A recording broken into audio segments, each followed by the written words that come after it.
Hi guys, April here with Traveling Our Beautiful Earth, and I'm here today to talk to you about the differences and some of the pros and cons to staying in an Airbnb versus a hotel. And this isn't just Airbnbs. There's a large selection of vacation rentals. There's something called a Verbo HomeAway. They have something called Flip Key. There's lots of vacation rental sites that they're fairly comparable to one another. I like Airbnb the most just because it has the biggest selection and it seems to be the cheapest. One common thread you'll notice with my travels is I like to keep it cheap so that I can travel more. And sometimes getting something cheaper isn't always getting something less. A lot of times, getting something cheaper, you're getting a lot more.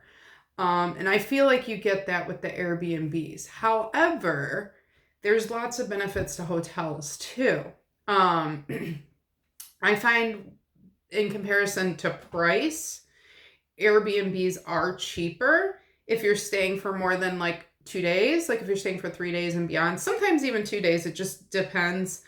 Hotels have a little less taxes and fees, but they are overall more expensive. Um,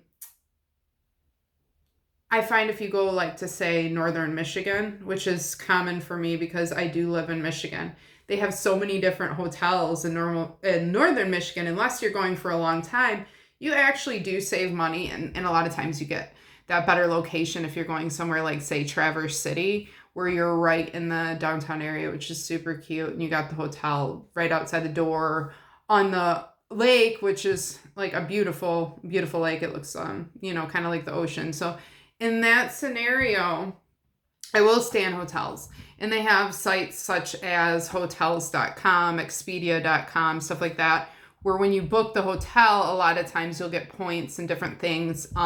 With hotels.com, after you get so many, you do get a free night. So there are plenty of benefits to staying in a hotel. But overall, price, if we're just talking price, Airbnbs are better. Moving on to other things beyond prices, I can stay in a hotel room, and generally it's a room. You can rent an Airbnb and you can get a whole entire house. So say like me and some family members, my significant other or whatever, want to go somewhere, you can book a whole bunch of rooms from a hotel, or you can book a house. And it's crazy because sometimes you can get like I stayed in a 2-bedroom house right out of Lake Athlon, in beautiful gardens overlooking, the volcanoes and the lakes and all that stuff. I think it was $60 a night, and it had everything you need. A lot of these places, they have washers and dryers, full kitchens, for fractions of the price that you'd stay in a hotel. So if you're splitting something 3 ways, that's $60 a night versus getting a room that's $80 a night and doesn't fit everyone. I feel like it's a no-brainer. I've heard a lot of people say like, well, how can you go stay in an Airbnb? You don't know if it's good but it's just like everything else. There's reviews. When I stay in an Airbnb, I purposely pick a super host, which is a highly rated host. A lot of people stayed there and they have high ratings, and you can go look at the reviews. It's just like anything else. It's just like staying in a hotel. You look at reviews. I personally never had a horrible experience staying in an Airbnb. I've had not great ones. But that was of my own fault because I didn't stay with the superhost. With that being said, you can also not stay with superhost and still have a great experience. The benefits to a hotel, I will say, they're more likely going to have daily housekeeping, but the Airbnbs have daily housekeepings too. You just have to look around, and then obviously a lot of hotels can have all-inclusive type stuff. Airbnbs, though, they do have experiences. So you can stay at a house, say I want to learn Spanish. I can stay at a house, and a lot of times, you can get the whole house to yourself, or you can share the house. You can just rent out a room. There's lots of different stages and like ways you can Airbnb. You can stay at a house with somebody who, say, is a English teacher. So you're staying there, they're showing you around, and they're teaching you Spanish. For me, that's something I haven't done, but I want to do because learning Spanish is something that's important to me. I'm not like awesome at it, but it's something that I've been working on over the last couple years. You can also stay in places and say they'll do yoga and whatnot. So you can get very similar to like that resortness of like lots of things to do, but the Airbnb price. Also, not as far as places to stay, but activities. Like Airbnb in particular has a separate link where you can go on and it'll show activities to do in Mexico. And I found by booking activities through Airbnb way cheaper than any other, like if you go to Expedia or something like that. Like I had recently went to Belize, which a lot of you guys know if you've been following my videos, and the activities that were listed through Airbnb were between like $30 to $80 versus if you just went to a website or like Expedia or something like that and just booked like a regular tour ahead of time, not like, on site, they were between $60, $150. So they have like a lot cheaper options. But yeah, the cleaning fees are more than hotels. So sometimes if I'm going somewhere for 2 nights and there's like a $50 cleaning fee, $20 taxes and fees, and you're like, oh, well, the Airbnb is only $60 a night, and then you book it, and with all the taxes and fees, it ends up being like $110 a night. So when you book, don't just look at the little price of like, this is how much it is per night. Look at the total price after you hit on it and you look at the total price. The cool thing that you're going to get there that you're not going to get at hotels as much is they have discounts for a week. They have discounts for a month. And it's like a percentage off. I booked one for a month and I think I saved like 70%. So if you were to book a hotel, say you're spending, almost $2,000, like $2,000 for the month. You book an Airbnb, they start throwing in discounts. You're looking at like $600 a month. That's a huge difference. And you have to think, okay, I don't have to pay for laundry. I don't have to even pay for restaurants because I can cook there.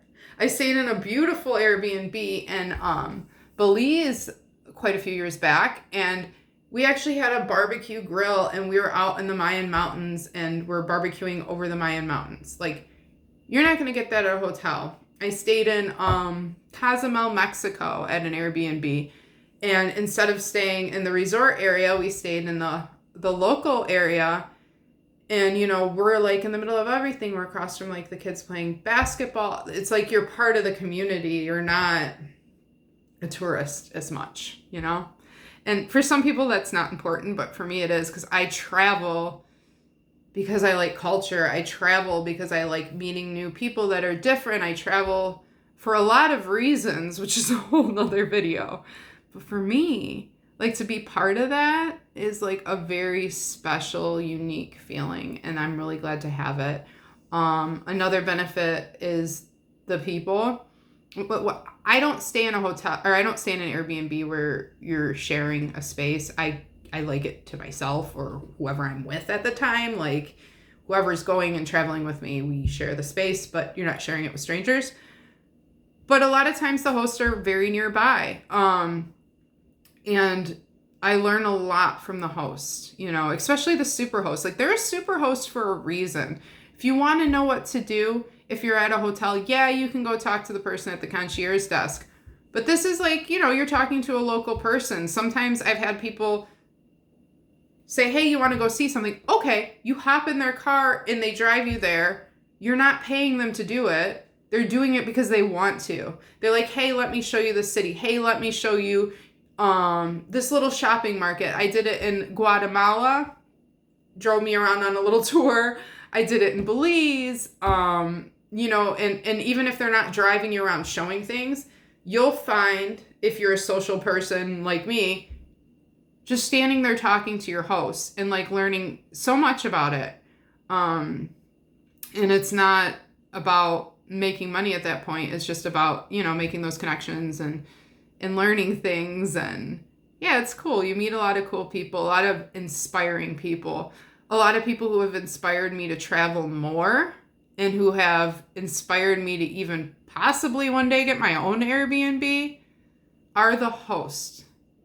And they're the heart of the Airbnb, and I'm sure just like at hotels, the owners are kind of the heart of that hotel, but you're not going to have that one-on-one with them. And I'm not saying, I know it sounds more like I'm all pro Airbnb and not hotels. I'm not against hotels. I think hotels are great. It's nice to go into a nice, clean hotel room and just not have to think about anything. And, I've had plenty of really good hotel experiences. And I really am grateful that Airbnbs exist. I'm grateful that there's more than just Airbnb. There's HomeAway, there's Flipkey. And I'm grateful that there are hotels. They both serve a lot of purposes in the community and things like that. So you can, make up your mind of your own. I would suggest doing both. If you like traveling, stay in hotels, stay in Airbnbs, and see where you feel more comfortable, where you feel most at home at. But I like talking about Airbnbs. They're my thing.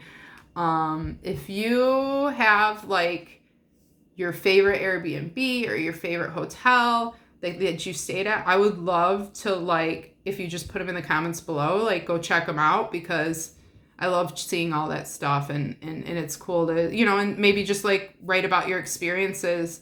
I'll probably post some below of some of my favorite places I've stayed. I have a million. I'm always that's my favorite. No, that's my favorite, because it seems like everywhere I travel to just feels like home. I love traveling. So if you like this video and you want to see more videos like this, I'm going to do more travel tips, more advice, just random thoughts, different travel related stuff though. If you like this video, please like and subscribe it. And like I said, comment below, share some of your experiences, because that's what this channel is about, is just, it's the love of travel and traveling tips and different stuff like that. And I'd love to share that with everybody. And that's basically what this is about. So yeah, don't forget to like and subscribe. I'm going to be posting stuff every week. I might post something later this week though. Not next week. I might be doing something a little different. We'll see. Thanks for watching, guys, and have a good day. Bye.